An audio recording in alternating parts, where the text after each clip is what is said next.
Oh, ito na si Boji D. Ito na si Romualdez Jr. Romualdez Jr. Ako po'y lubos na nagpapasalamat sa mga kasama kong mababatas sa House of Representatives. Endorsed by Marcos. Sa pag-alala nyo sa akin, bagong speaker ni Marcos sa House. Hindi ko po ito inaasahan. Matapos ang ilang dekadang paninindigan bilang lingkod bayan mula pa Kabataang Barangay. May kaso to, diba? Hanggang gobernador ng may kaso ba to? Isabela. Check natin mamaya. Inakala ko na ang susunod na ito ng aking buhay ay para sa aking pamilya. Ayun, payaman na. Payaman na ang pamilya. Ibang daan ang nilalap ng ating Panginoon. Dinala niya po ako muli dito sa Kongreso upang mas higit pang palawakin ang aking paglilingkod. Aminado po ako, meron po akong pangamba sa aking dibdib habang iniisip ko ang hamon na katutunang inaatang sa aking balita. Hindi, nagawa naman ni Romualdez kahit sino, kaya yan eh. Patid ko po na marami sa ating mga kababayan ang nasasaktan at nagagalit na dahil sa mga kasalukuyang kaganapan. Galit na sa inyo ni Marcos. Galit na kami sa inyo ni Romualdez. Bilang anak ng lalawigan ng Isabela, alam ko po ang mga pagsubok na dala ng matinding bagyo, ang pagkasira ng mga bahay at buhay. Ayun, flood control pa more. Budget na yan. Sa ngalang nila, pinakabot ko ng buong kababang loob ang hapon ng pagiging Speaker of the House. Ako na ang unang magsasabi sa ating mga kababayan. Ano sasabihin niya? Meron po kaming pagkukulang. Alam mo. Kami po ay nagpapakumbaba sa inyo. Nakikiusap po kami na sana bigyan nyo kami ng pagkakataong ang mga gumawa ng bagong budget. At linisin aming anak. Nakikiusap po kami na bigyan nyo po kami ng chance ng makuha muli ang inyong pong tiwala. Wala na kaming tiwala sa inyo ni Marcos. Ako po ay kaisa ng ating mahal na Pangulo sa kanyang layunin na linisin ang pamahalaan upang tayo ay umangat muli. Under my leadership, this House will change. I will not defend the guilty and I will not shield the corrupt. Takot yan kay Romualdez. Kaya mo si Romualdez? Hindi. Gaya ng paninindigan ng ating Pangulo, no rank, no ally, no office will be spared from accountability. Romualdez Mark say. We must strengthen the Oversight Committee and fully cooperate with the Independent Commission of Infrastructure. Our duty is not to protect each other. Our duty is to protect the Filipino people. Protect the crocodiles. Animal welfare, protect the crocodiles. Alam kong maaaring maging puno ito ng pangalan. Dahil sa mga maaaring matapakan, sinusugal ko ang aking pangalan na matagal ko pong pinagpaguran. Yayakapin ko ang sakripisyong ito nang maipisan mas mabigat na sakripisyong kinakaharap ng ating mga kababayan. Malinaw sa atin na hindi matimbang ang ating pananabutang itaguyod ang ating saligang batas at unahin ang kapakanan ng mas nakakaroon. Ni Marcos. Hindi ko hayaan ang sino man ng membro dito sa 20th Congress na gamitin ang Kongreso para sa kanyang personal na interes. Maliban kay Romualdez.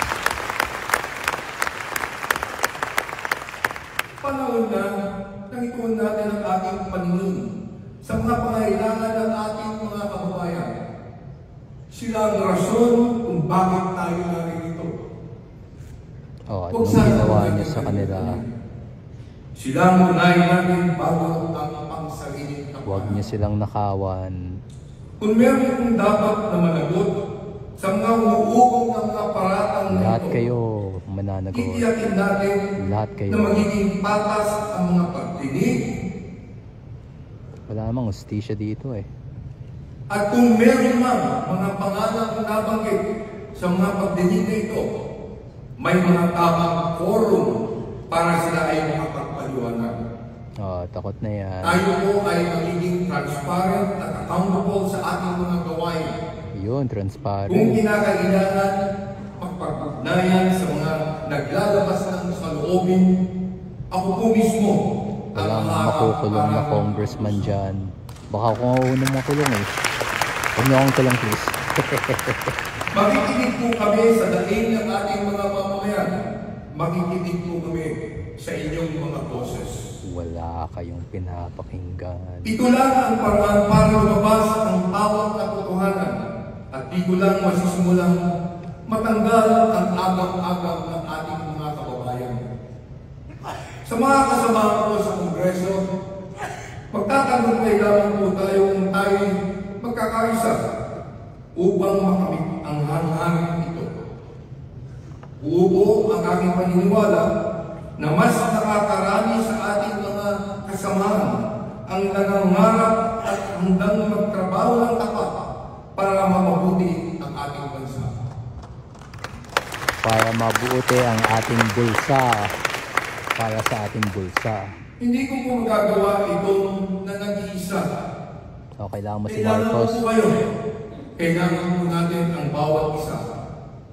Kaya, kukunin ko itong pagkakataon na po na ipabot sa ating ang ating pasasalamat sa dating speaker sa kanyang Ayun. paspalag na pakikipagtulungan Magsalamat muna sa para amo. sa katuparan ang isang maayos na transisyon at natatanging hangarin na ito. Thank you ka muna sa idol mo. Sa tulong ninyo, sisiguraduhin din natin na ang bawat sentimo ng paglalaanan ng budget sa bawat departamento ay tutugma sa pangangailangan ng mamamayang Pilipino. O, sinabi niya Pagtutulungan natin makapagpasa ng isang maayos at malinis na budget na may ilaan lamang tama sa mga programa para sa ating kamubayan. Ayun, budget na agad. O, budget na. May mga akbang na Budget na ginawa yan. upang gawing mas bukas ang proseso Oh, ng baka pagbasa naman. ng budget at mas Ayun, maigtingin budget. pa natin ito. Okay, patapos na. Ako po ay handang makinig sa iba't iba nating tinig upang higit ng makaunawa. Nakahanda po ang aking bisig na makipagtulungan kanino man alang-alang sa ating bansa. Mula noon Hanggang ngayon. ako po ay walang pinipiling kulay.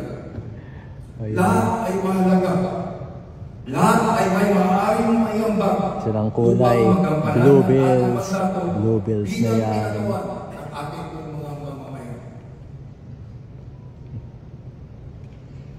Sa ating pong mga kababayan, hinihiling ko po na magpatuloy tayong magmatsyag at magbantay.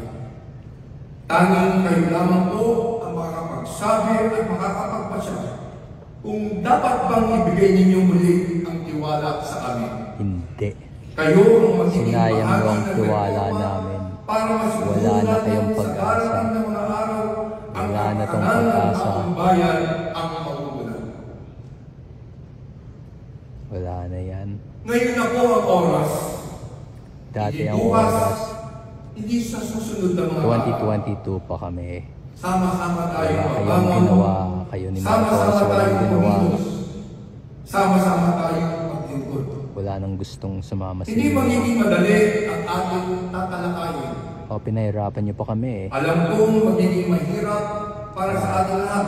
Mapa. Pero gaano man kahirap kung ito naman ang nararapat, kung ito naman ang tama, ito ang kailangan natin gawin at pagtulungan. Yan, tapos na?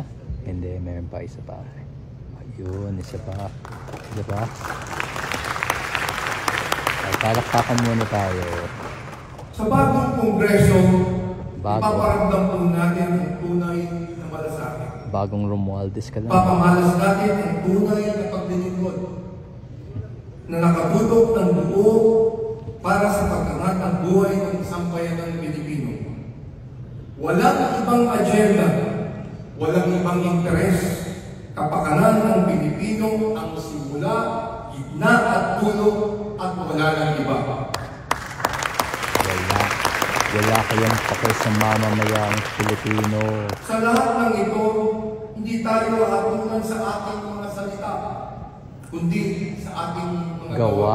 Anong gagawin Hindi mo? tayo husgahan sa ating Gawa ka ng mga budget. pangako, kundi sa ating pagtupad. Kilala ko na pagkatao nyo. Ang bawat isa na sama-sama natin isulong ang isang bagong Pilipinas.